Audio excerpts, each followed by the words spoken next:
No? Jig, jig, jig. Yun ang baboy dito mga idol na may katandaan na. Sobrang tanda naman po mga idol yung baboy na to. Ayan.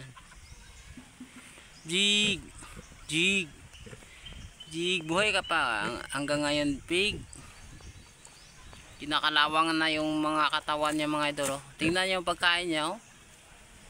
Paklang ng niyog ang pagkain niya, yun paklang ng niyog ang kinakain niya, parang kinukulang yata to sa pagkain niya. So ang laki ng baboy na to kapag ito ay tumaba, sobra lang lumapit sa atin. Nakatakot naman to kapag nanibago ka nito ng baboy na to, kasi ang sobrang taba ba yan? Sobrang makalawang yung katawan niya. Pero si bakal to mga idol ang katawan niya.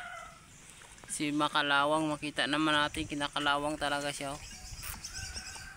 Jig, jig, jig, jig, jig, jig. Zig, zig, zig, zig, zig. Zig, zig, zig, zig, zig. Zig. Zig.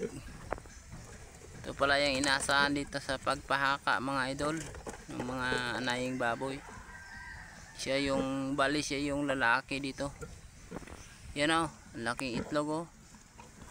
Yan, kainin mo na, ubusin niyo pagkain, yung paklang na yan. Yan.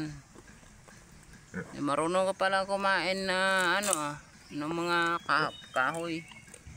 Yung mga idol o, kinakain niyo. Jig! Marami pala siyang kainan pero walang laman.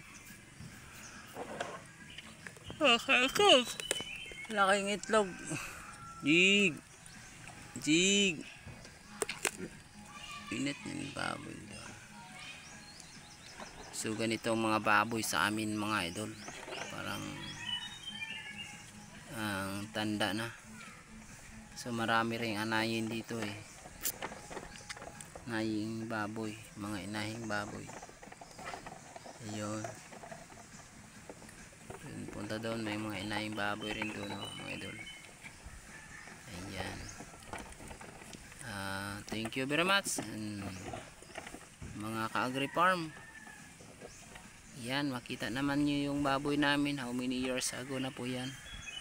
More than 6 years na po yan ang tanda niyan ng butakal na yan mga idol. Ito yung butakal talaga yan.